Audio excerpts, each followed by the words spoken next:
But specifically for my selfish purposes, my narrow purposes, she does two things. One, in this video, in her discussion of Einstein and why should anybody care about a physicist's thoughts on socialism, she brilliantly points out that one, in general, we shouldn't. That there's this false mythology built up around physicists and scientists around their unique genius that should allow them to pontificate on anything. She takes some shots at Elon. It's very well done.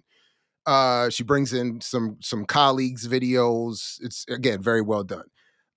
So she's saying no, and then she, as I'm going to show you, demonstrates that Einstein, even in his defense of socialism, it was like a basic defense. It was not some super genius exploration of Marx or whatever. It was just he wasn't blowing the lid off of the world in terms of social sciences in the way he'd had with the physical scientific world. But she points out that he knew that people would give undue weight to his scientific background and wanted to use it for some good. But she's doing that in service of my first I'm glad she did it point, which is to show that, as I'll show you in a moment, STEM does not solve social problems. Einstein understood this. So when as is particularly targeted off into Black communities, got to get your STEM. We got to get Black people in the sciences. We got to get Black people on blockchain technology, because once we get the technological side, that'll solve all that.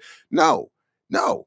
The point being that just because you're good at physics, even at the most elite level, does not mean that you are automatically going to be able to solve the problems of society. In fact, quite the opposite. And in fact, as Einstein points out, that's why we need socialism. It's like, because being, great. The second thing that she does in this, which does go back to a video that I did make for members only, specifically because and patrons only, because I do want a little bit of quote unquote purchase before engaging this discussion with a lot of folks, because unfortunately, some people are just disingenuous actors. And with this issue, I wanted to see if I could, but the point being that we have no analysis of Jews. That so many, as I tell in this story there, so many even really intelligent people want to become, it's almost like their brilliant minds shut off when the issue of Jews comes up, and for a lot of even good reasons. But the point being that we don't really properly analyze how is it. So as my interlocutor in that video had been saying to me, how is it that all the specific mechanisms that make capitalism work have been developed by Jews? And I said, well, why do you think it is? And the response was just always, well, because they're Jews. And I'm like, well, what about them being Jews makes? And he was like, well, they're Jews. And we never got anywhere. And I was like, see, this is what I'm saying. Like, Jews are not some magical, mystical, special people. And you know what I mean? It's this chosen person thing, especially to an atheist, doesn't mean anything. It's a concept. Of course, their people wrote the book. So of course you're going to be chosen. If I write Jared's book, Jared's going to be chosen. But what Dr. Fatima shows it is brilliantly answers in a way I wasn't able to why that is a flaw, as she does it in the context of explaining Einstein's life. It's cute. Einstein even jokes at one point saying he has feelings to tell you about and he's sorry, but they can't be expressed in equations. He also had a keen understanding of how things like technology and school are inherently political. Our whole education system suffers from the evils of capitalism. I am convinced there is only one way to eliminate these grave evils, namely, through the establishment of a socialist economy accompanied by an educational system which would be oriented towards social goals. I've spoken in a video before about how education for things like physics, engineering, and computer science in the United States are massively political, despite many educators believing it's not. Right. So Einstein's recognition that education supports the capitalist power structure not only challenges that common belief, but advocates for a particular political ideology that should inform it, which is kinda wild. Finally, Einstein was surprisingly hopeful about the future of humanity. And I say surprisingly because in internet culture, being a doomer is simply the way big-brained people who understand how irrevocably screwed the world is would logically react to the state of things, of course. Instead, Einstein used anthropological studies of primitive cultures as evidence that there are different ways that humans can successfully choose to organize themselves. It is on such cultures that those who are striving to improve the lot of man may ground their hopes. Human beings are not condemned because of their biological constitution to annihilate each other or to be at the mercy of a cruel, self-inflicted fate. So to the guys who left comments on my video about colonialism and astronomy, very logically explaining to me that conquest and exploitation are simply the inevitable outcomes of humanity's evolved intelligence, and a good thing, actually.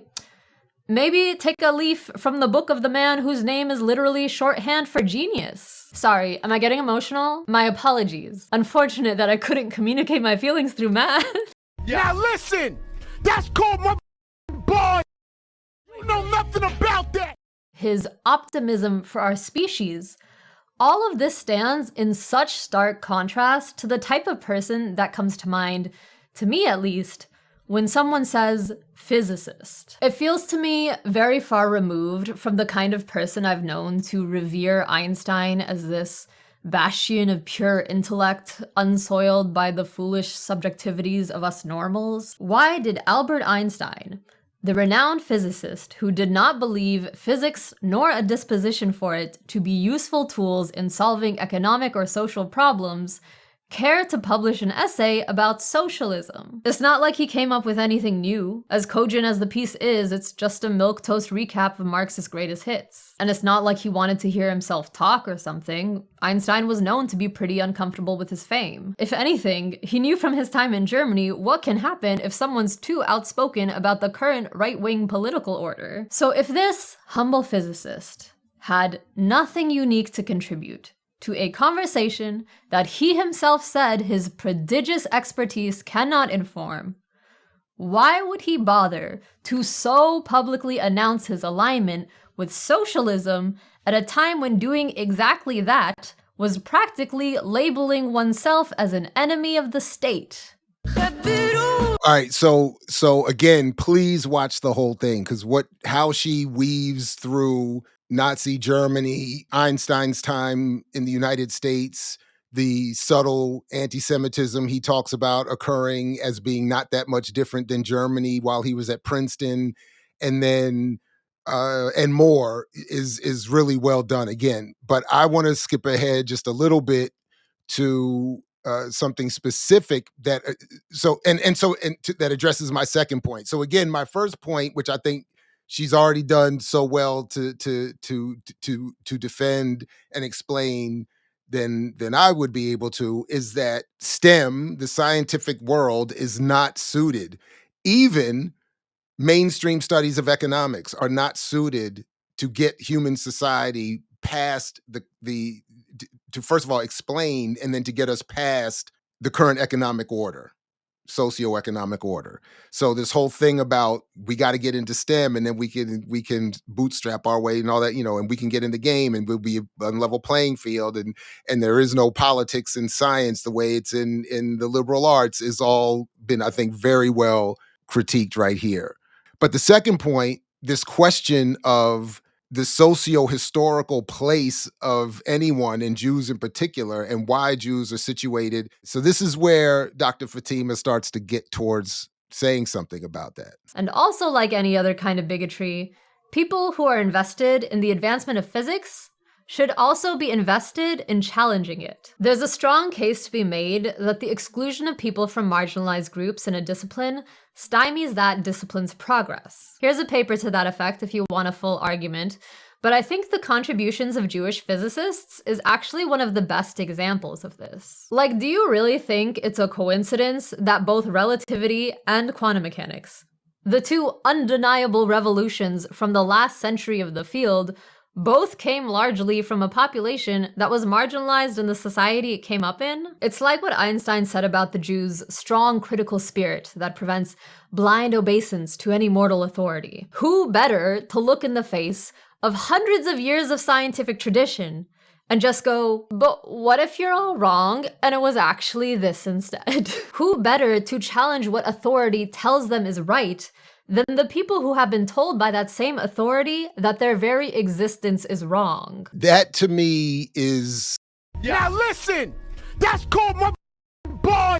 And I know it's kind of, she's not, heavy-handed with the point there, but that begins to answer the question for me. So what she was touching on there is what I was trying to get to with that interlocutor that I was thinking of, who I'm really using as a stand-in for many, many, many, many, many, many conversations and arguments I've had over the years.